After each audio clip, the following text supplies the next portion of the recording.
नमस्कार विद्यार्थियों। आज हम यूनानी राजनीतिक विचारकों में प्लेटो का अध्ययन करेंगे। प्लेटो को राजनीतिक दर्शन का पिता कहा जाता है और यह समझ लेना भी हमारे लिए ज़रूरी होगा कि प्लेटो का नाम प्लेटो कैसे पड़ा। यूनानी भाषा में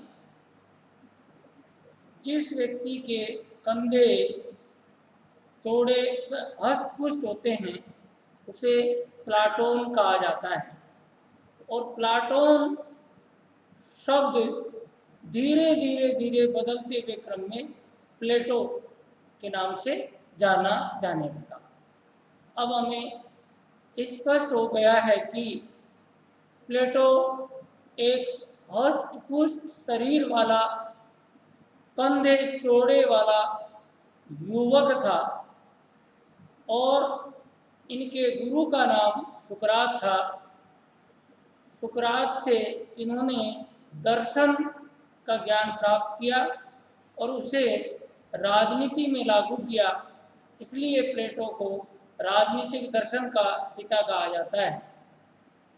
प्लेटो के महत्वपूर्ण सिद्धांत या महत्वपूर्ण देन के अंतर्गत हम अध्ययन करेंगे। पहला, प्लेटो का न्याय संबंधी सिद्धांत।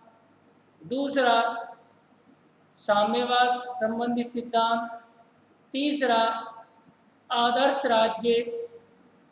चौथा, शिक्षा योजना और पांचवा, उपादर्श राज्य। इनका पहला सिद्धांत है न्याय सिद्धांत। वर्तमान समय में न्याय का अर्थ है व्यक्ति की स्वतंत्रता सुरक्षित रहे, समाज में समानता हो और देश में भाईचारा हो। इन तीनों कड़ियों में अगर तालमेल है तो न्याय कहा जाएगा और अगर तालमेल नहीं है तो अन्याय कहा जाएगा। प्लेटो ने इस न्याय को व्यक्ति की आत्मा का सर्वोच्च गुण कहा है। प्लेटो के अनुसार मनुष्य की आत्मा में 3 गुण होते हैं: विवेक, साहस और क्षुधा। विवेक का अर्थ है बुद्धि या समझदारी। साहस का अर्थ है सैन्य गुण या बहादुरी और क्षुधा का अर्थ है पेट भरना या अपनी भूख को तृप्त करना। इस तरीके से मनुष्य की आत्मा में 3 गुण हुए। उन तीनों गुणों के आधार पर समाज में 3 वर्गों का विकास हुआ। जिस व्यक्ति में विवेक की प्रधानता है, ऐसे व्यक्तियों के समूह से शासक वर्ग का निर्माण हुआ और जिन व्यक्तियों में साहस की प्रधानता है, ऐसे व्यक्तियों से सैनिक वर्ग का निर्माण हुआ और जिन व्यक्तियों में केवल पेट भरने से संबंधित गुण हो, क्षुधा गुण हो, वे उत्पादक वर्ग कहलाए। अतः प्लेटो के अनुसार समाज में 3 वर्ग बन गए। पहला शासक, दूसरा सैनिक और तीसरा उत्पादक। शासक वर्ग का काम शासन करना है, सैनिक वर्ग का कार्य रक्षा करना है और उत्पादक वर्ग का कार्य उत्पादन करना है या ऊपरी दोनों वर्गों की सेवा करना है। कई समीक्षकों ने उत्पादक और सैनिक वर्ग को मिलाकर एक साथ संरक्षक वर्ग नाम दिया है। तो यहाँ हम संरक्षक वर्ग का अर्थ उत्पादक प्लस शासक प्लस सैन्य वर्ग से लेंगे। अतः व्यक्ति के अंतर्गत तीनों गुण अगर बराबर में है या संतुलन में है तो उसे व्यक्तिगत न्याय कहा जाएगा। अर्थात एक व्यक्ति में विवेक, साहस और क्षुधा तीनों का संतुलन बना रहे तो उसे व्यक्तिगत न्याय कहा जाएगा। इसी तरह व्यक्ति के तीन गुणों से निकलकर जो समाज में तीन वर्ग बने, वो तीनों वर्ग अपना अपना काम करे और दूसरे के कार्य क्षेत्र में हस्तक्षेप नहीं करे तो उसे सामाजिक न्याय कहा जाएगा। उत्पादक वर्ग उत्पादन करे, सैनिक वर्ग रक्षा करे और शासक वर्ग शासन करे और किसी भी दूसरे वर्ग के काम में हस्तक्षेप नहीं करे तो इसे न्याय कहा जाए। अब हम देखेंगे कि प्लेटो के न्याय सिद्धांत की क्या क्या विशेषताएं हैं। इनमें पहली विशेषता है, प्लेटो व्यक्ति की आत्मा में तीन गुण मानता है। पहला विवेक, दूसरा साहस और तीसरा क्षुधा। दूसरी विशेषता है, प्लेटो समाज में तीन वर्ग मानता है और समाज के ये तीनों वर्ग व्यक्ति की आत्मा के तीन गुणों के आधार पर बने हैं। विवेक गुण से युक्त जो वर्ग बना है उसे शासक वर्ग कहा है। साहस गुण से युक्त जो वर्ग बना है उसे सैनिक वर्ग कहा है तथा क्षुधा गुण से युक्त जो वर्ग बना है उसे उत्पादक वर्ग कहा है।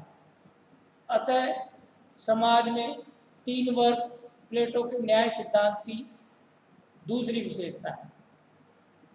तीसरी विशेषता है अहस्तक्षेप का सिद्धांत। प्लेटो के अनुसार तीनों वर्ग अपना अपना काम करें और दूसरे के कार्य क्षेत्र में हस्तक्षेप नहीं करें, इसे न्याय कहा जाता है। चौथी विशेषता है सामंजस्य। प्लेटो के अनुसार तीनों वर्ग अपना अपना काम करेंगे, लेकिन इसका अर्थ यह नहीं कि वे नकारात्मक भूमिका निभाएंगे, केवल अपने क्षेत्र तक ही सीमित रहेंगे। इसका दूसरा अर्थ भी है कि तीनों वर्ग एक दूसरे के साथ तालमेल बनाए रखेंगे, सकारात्मक भूमिका निभाएंगे। अगर जरूरत पड़ी तो एक वर्ग दूसरे वर्ग के कल्याण या उत्थान के लिए आगे बढ़कर भी कार्य करेगा। चौथी विशेषता है न्याय सबसे बड़ा गुण है। प्लेटो ने न्याय को सबसे बड़ा गुण कहा है। उनके अनुसार न्याय संपूर्ण साधुता है, टोटल विर्चुअसनेस है। पांचवी विशेषता है राज्य व्यक्तियों के मामले में हस्तक्षेप नहीं करेगा। छठी विशेषता है समाज व्यक्ति की आत्मा से निकले हुए गुणों का बाह्य प्रतीक चिन्ह है। अर्थात यथा पिंड तथा ब्रह्मांड, जैसा पिंड है वैसा ब्रह्मांड है, जैसा मनुष्य की आत्मा में 3 गुण हैं, वैसे ही समाज में 3 वर्ग हैं। राज्य या समाज व्यक्ति का बड़ा रूप है। प्लेटो की इस प्लेटो के इस न्याय सिद्धांत की इस विशेषता पर बहुत बार प्रश्न बनते हैं। राज्य व्यक्ति का वृहद रूप है, यह किसका कथन है? तो इसका उत्तर हुआ प्लेटो। और अगर हम इसे 50 शब्दों में लिखना चाहें तो आसानी से लिख सकते हैं कि प्लेटो के अनुसार मनुष्य की आत्मा में 3 गुण होते हैं। उन 3 गुणों के आधार पर समाज में 3 वर्ग बने हैं और तीनों वर्ग अपना अपना काम करे, दूसरे के काम में हस्तक्षेप नहीं करे, यही न्याय है। अतः समाज या राज्य व्यक्ति का बड़ा रूप है। इसके विपरीत एक कथन जो मैं आपको तुलनात्मक रूप से बता देना चाहता हूँ, अरस्तु का है, जिन्होंने कहा है राज्य व्यक्ति से पूर्व की संस्था है, जबकि प्लेटो ने कहा है राज्य व्यक्ति का बृहद रूप है। अब हम प्लेटो को स्पष्ट करने के बाद अरस्तु के कथन को भी स्पष्ट कर लेते हैं, क्योंकि जब ये प्रश्न तुलनात्मक रूप से आते हैं तो हमारा उत्तर गलत हो जाता है। उनसे बचने के लिए हम सावधानियां बरतें। अरस्तु के अनुसार राज्य व्यक्ति से पूर्व की संस्था है। इसका अर्थ है कि राज्य जो संस्था है, इसकी कल्पना व्यक्ति ने अपने मस्तिष्क में पहले कर ली थी और व्यक्तियों ने मिलकर परिवार का निर्माण किया, फिर समाज का निर्माण किया और कई समाजों ने मिलकर राज्य का निर्माण किया। अतः राज्य क्रमिक विकास का परिणाम हुआ। तो राज्य विकास का परिणाम है, यह अरस्तु का कथन है। राज्य व्यक्ति से पहले है, यह कथन भी अरस्तु का है। अर्थात मानसिक तौर पर राज्य का निर्माण पहले हुआ है और विकास के हिसाब से राज्य बाद में बना है।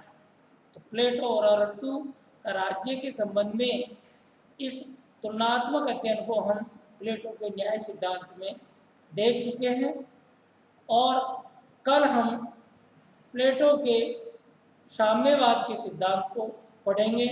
धन्यवाद।